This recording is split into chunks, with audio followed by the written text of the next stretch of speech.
Hello students, आज हम discuss करेंगे जीन क्लोनिंग। क्या है जीन क्लोनिंग?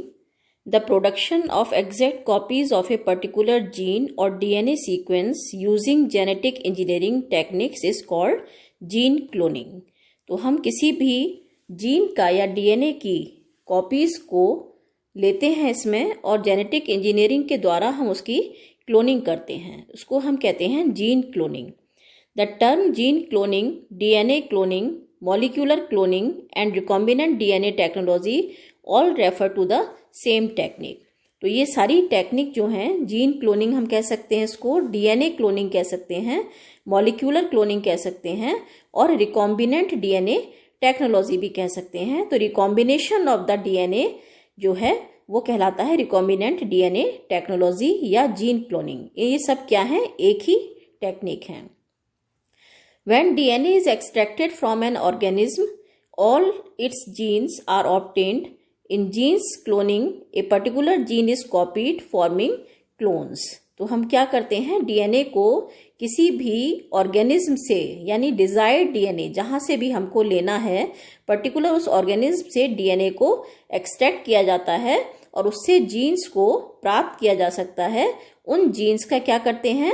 हम कॉपी करते हैं और क्लोन बनाते हैं।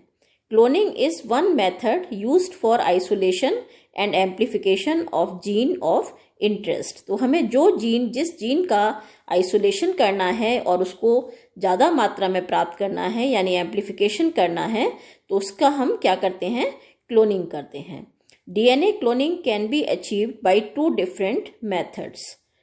पहला है सेल बेस्ड डीएनए क्लोनिंग और दूसरा है सेल फ्री डीएनए क्लोनिंग, जिसे हम पीसीआर यानी पॉलीमरेज चेन रिएक्शन भी कहते हैं। Requirements for gene cloning. Gene cloning के लिए हमें किस किस चीज की आवश्यकता होती है? पहला है डीएनए फ्रैगमेंट। तो पहली चीज तो हमें क्या चाहिए? डीएनए फ्रैगमेंट चाहिए। कौन सा डीएनए फ्रैगमेंट चाहिए? जिस डीएनए फ्रैगमेंट से हम डिजायर्ड जीन्स को क्लोन करना चाहते हैं। Restriction enzymes and ligase enzymes. Restriction enzyme क्या काम करता है? रेस्ट्रिक्शन एंजाइम्स जो हैं वो डीएनए को कट करने का काम करते हैं। ये रेस्ट्रिक्शन एंजाइम्स जो हैं वो 3 तरह के होते हैं। Restriction enzyme first, restriction enzyme second and restriction enzyme third. यहाँ पर जो तीनों एंजाइम्स जो हैं वो डीएनए को कट करने का काम करते हैं, लेकिन यहाँ हम जब रिकॉम्बिनेंट डीएनए टेक्नोलॉजी की बात करते हैं या क्लोनिंग की बात करते हैं, तो रेस्ट्रिक्शन एंजाइम सेकंड, जिसको हम रेस्ट्रिक्शन एंडोन्यूक्लियस के भी नाम से जानते हैं, उसका ज्यादातर यूज किया जाता है, क्योंकि यह एंजाइम स्पेसिफिक साइट पर डीएनए को कट करने का काम करता है। अब रेस्ट्रिक्शन एंजाइम से डीएनए को कट कर दिया और जहां भी हमको उस डीएनए को ले जाना है, तो उसके बाद में हम क्या करेंगे? डीएनए को दूसरे डीएनए के साथ में जब जोड़ा जाता है, तो वहां पर जो एंजाइम काम करता है वो कहलाता है लाइगेज एंजाइम। लाइगेज एंजाइम जो है डीएनए को जोड़ने का काम करता है। तीसरे हैं बैक्टर्स। बैक्टर्स जो हैं, जब हम जीन की क्लोनिंग करते हैं किसी होस्ट सेल के अंदर, तो वहां ये रेप्लिकेट करने के काम में आते हैं। बैक्टर्स के अंदर हम जीन को कैरी करते हैं, मेंटेन करते हैं और रेप्लिकेट करते हैं। ये बैक्टर्स होस्ट सेल के अंदर प्रवेश करके वहां पर जीन को मल्टीप्लाई करते हैं। चौथा है host cell, in which recombinant DNA can replicate, जहां पर रिकॉम्बिनेंट डीएनए जो है वो लगातार रेप्लिकेट करता है। इस प्रकार से ये 4 रिक्वायरमेंट्स हैं जीन क्लोनिंग की। अब आता है प्रिंसिपल ऑफ जीन क्लोनिंग। क्या सिद्धांत है जीन क्लोनिंग के पीछे? A fragment of DNA containing the gene to be cloned is inserted into a suitable vector to produce a recombinant DNA molecule. अभी आपको बताया ही था, the vector act as a vehicle that transports the gene into a host cell, usually a bacterium. Although other types of living cell can be used, within the host cell, the bacter multiplies, producing numerous identical copies not only of itself but also of the gene that it carries.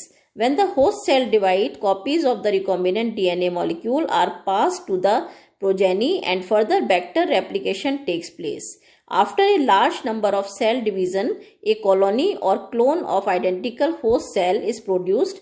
Each cell in the clone contains one or more copies of the recombinant DNA molecule. The gene carried by the recombinant molecule is now said to be cloned. तो अभी जैसे discuss किया था कि हम क्या करते हैं, डिजाइड DNA लेते हैं, जिस भी स्पीशीज का हमको जिस भी ऑर्गेनिज्म का डीएनए लेना है उसको लेते हैं, रेस्ट्रिक्शन एंडोन्यूक्लियस एंजाइम के द्वारा उस पर्टिकुलर डिजाइड डीएनए के जीन्स को कट किया जाता है। उन जीन्स को हम कहाँ ट्रांसफर करते हैं, बैक्टर के अंदर ट्रांसफर करते हैं। बैक्टर जो है उन जीन्स को कैरी करने का काम करता है। बैक्टर को हम कहाँ इंट्रोड्यूस करते हैं, होस्ट सेल के अंदर इंट्रोड्यूस करते हैं, जहां पर ये लगातार रेप्लिकेट करता है और रेप्लिकेट करने के बाद में इसकी बहुत सारी आइडेंटिकल कॉपीज बनाता है। तो इस प्रकार से जो है जीन की क्लोनिंग की जाती है। स्टेप्स इन जीन क्लोनिंग, कौन कौन से चरण हैं जीन क्लोनिंग के अंतर्गत? The basic 7 steps involve in gene cloning are isolation of DNA fragments to be cloned, यानी जिस डीएनए का जो भी इंटरेस्ट का डीएनए है, यानी जो भी डिजायर्ड डीएनए है, उसको हम सेलेक्ट करते हैं और उसको आइसोलेट करते हैं। Insertion of isolated DNA into a suitable vector to form recombinant DNA, तो हम कहाँ ले जाते हैं इसको, सुटेबल बैक्टर के अंदर ले जाते हैं, इंसर्ट करते हैं।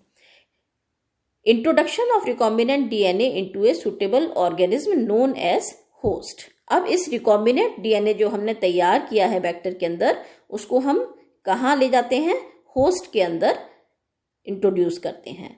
Selection of transformed host cells and identification of the gene, identification of the clone containing the gene of interest. इस प्रकार से हम होस्ट सेल को क्या करते हैं, ट्रांसफॉर्म्ड करते हैं और उसमें हम जो डीएनए क्लोन करना है उसको क्लोन करते हैं। Multiplication expression of the introduced gene in the host, isolation of multiple gene copies, proteins expressed by the gene, purification of the isolated gene copy और प्रोटीन। तो यहाँ पर हम मल्टीपल कॉपीज जो है वो होस्ट के अंदर तैयार होती हैं। उन कॉपीज को या तो डीएनए कॉपीज हो सकती हैं, जीन कॉपीज हो सकती हैं, या प्रोटीन्स भी हो सकती हैं जो जीन्स के द्वारा एक्सप्रेस की जाती हैं, और उनका हम फिर क्या करते हैं, प्यूरिफिकेशन कर लेते हैं। यह फिगर है, इसमें स्टेप्स दिखाए गए हैं जीन क्लोनिंग का। Isolation of the DNA fragments और जीन, किस प्रकार से हम डीएनए फ्रैगमेंट को आइसोलेट करते हैं। द टारगेट डीएनए और gene to be clone must be first isolated. A gene of interest is a fragment of gene whose product interest us. For example gene encoding for the hormone insulin. तो यहाँ पर हम जो अभी बार बार discuss कर रहे हैं कि डिजायर्ड डीएनए, जो टारगेट डीएनए भी कहा जाता है जिसको, उसको हम आइसोलेट करते हैं और आइसोलेट करने के बाद में उसका एनकोडिंग करते हैं।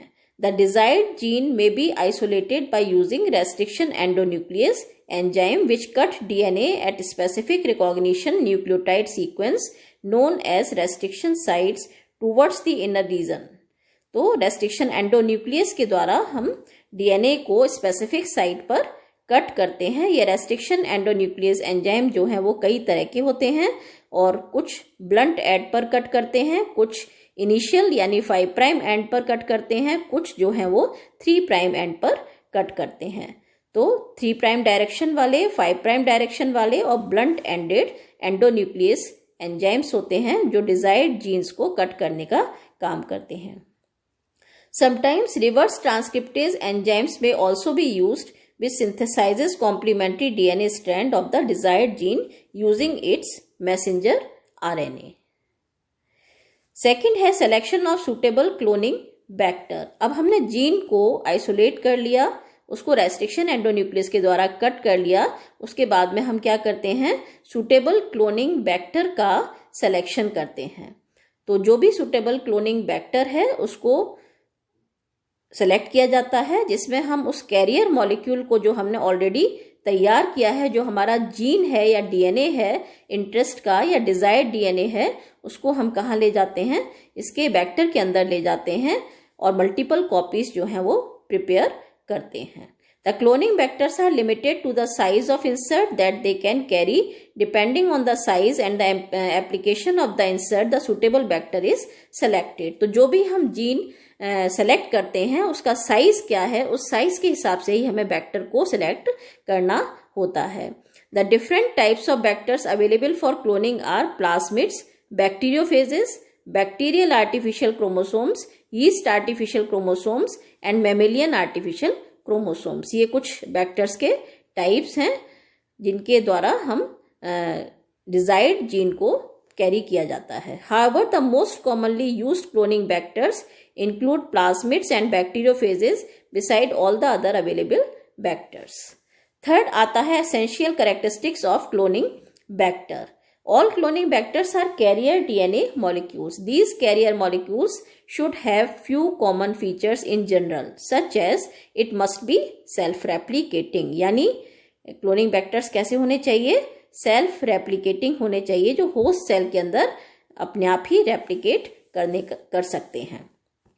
It must possess a unique restriction site for restriction endonuclease enzymes। इनका unique restriction sites इनमें होनी चाहिए। Introduction of donor DNA fragment must not interfere with replication property of the vector. It must possess some marker gene such that it can be used for later identification of recombinant cell, usually an antibiotic resistant gene that is absent in the host cell. They should be easily isolated from host cell। ऐसे होने चाहिए vectors जो आसानी से host cell से आसानी से easily isolate किए जा सकें। फोर्थ है formation of recombinant DNA. The plasmid vector is cut open by the same restriction endonuclease enzyme used for isolation of donor DNA fragment. The mixture of donor DNA fragment and plasmid vector are mixed together. In the presence of DNA ligase, base pairing of donor DNA fragment and plasmid vector occurs. The resulting DNA molecule is a hybrid of two DNA molecules, the G1 and the vector. In the terminology of genetics, this intermixing of different DNA strands is called recombination. Hence, this new hybrid DNA molecule is also called a recombinant DNA molecule, and the technology is referred to as the recombinant DNA technology। Fifth है transformation of recombinant vector into suitable host. किस तरीके से हम recombinant vectors को host के अंदर transform करते हैं। The recombinant vector is transformed into suitable host cell, mostly a bacterial cell. तो जहां पर हम ट्रांसफॉर्म करते हैं, जो सुटेबल होस्ट सेल है वो क्या होता है, जनरली बैक्टीरियल सेल होता है। This is done either for one or both of the following reason: to replicate the recombinant DNA molecule in order to get the multiple copies of the GI, to allow the expression of the GI such that it produces its needed protein produced। तो ये कुछ कारण हैं जिनकी वजह से हम इस तरीके से रिकॉम्बिनेंट वेक्टर को चूज करते हैं बैक्टीरियल सेल के अंदर। Some bacteria are naturally transformable, they take up the recombinant vector automatically. For example Bacillus, Haemophilus, Helicobacter pylori, which are naturally competent. Some other bacteria on the other hand require the incorporation by artificial methods such as calcium ion treatment, electroporation, etc. Next है isolation of recombinant cells. The transformation process generates a mixed population of transformed and non-transformed host cells. The selection process involves filtering the transformed host cells only. For isolation of recombinant cell from non-recombinant cell, marker gene of plasmid vector is employed. For example, PBR322 plasmid vector contains different marker gene, ampicillin resistant genes and tetracycline resistant genes. When PST1 restriction endonuclease is used, it knock out ampicillin resistant genes from the plasmid so that the recombinant cell becomes sensitive to ampicillin. Next है multiplication of selected host cells. Once transformed host cells are separated by the screening process becomes necessary to provide them optimum parameters to grow and multiply. In this step, the transformed host cells are introduced into fresh culture media. At this stage, the host cell divides and redivides along with the replication of the recombinant DNA carried by them. If the aim is obtaining numerous copies of GI, then simply replication of the host cell is allowed, but for obtaining the product of interest, favorable conditions must be provided such that the GI is the vector expresses the product of interest. Next है isolation and purification of the product. The next step involves isolation of the multiplied GI attached with the vector or of the protein encoded by it. This is followed by purification of the isolated gene copy और protein. ये steps हैं gene cloning के अंदर. यहाँ पर human cell को दिखाया गया है ऊपर की तरफ, किस प्रकार से ह्यूमन सेल से हम डीएनए को, जीन को आइसोलेट करते हैं.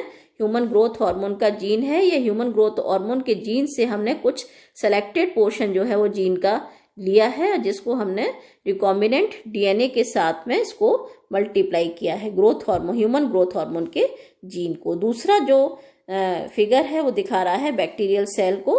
बैक्टीरियल सेल में आप देख सकते हैं प्लाज्मिड है. प्लाज्मिड जो है वो एक जीन को कैरी कर रहा है. जीन है इको R1 का.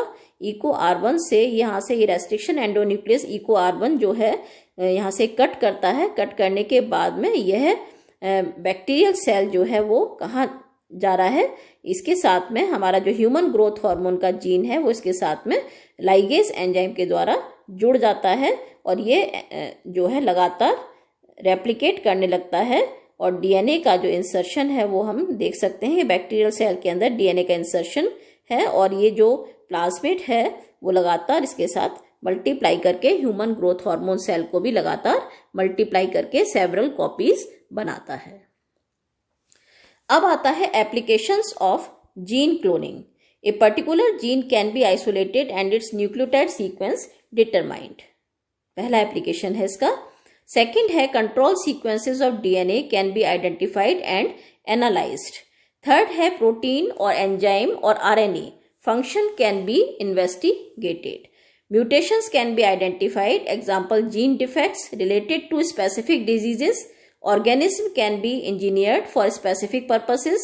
Example, insulin production and insect resistance, etc. ये रेफरेंसेस हैं इस टॉपिक के. इन रेफरेंसेस से इस टॉपिक को तैयार किया गया है. मैटर जो है इंटरनेट से लिया गया है और यहाँ पर ये टॉपिक समाप्त होता है. Thank you.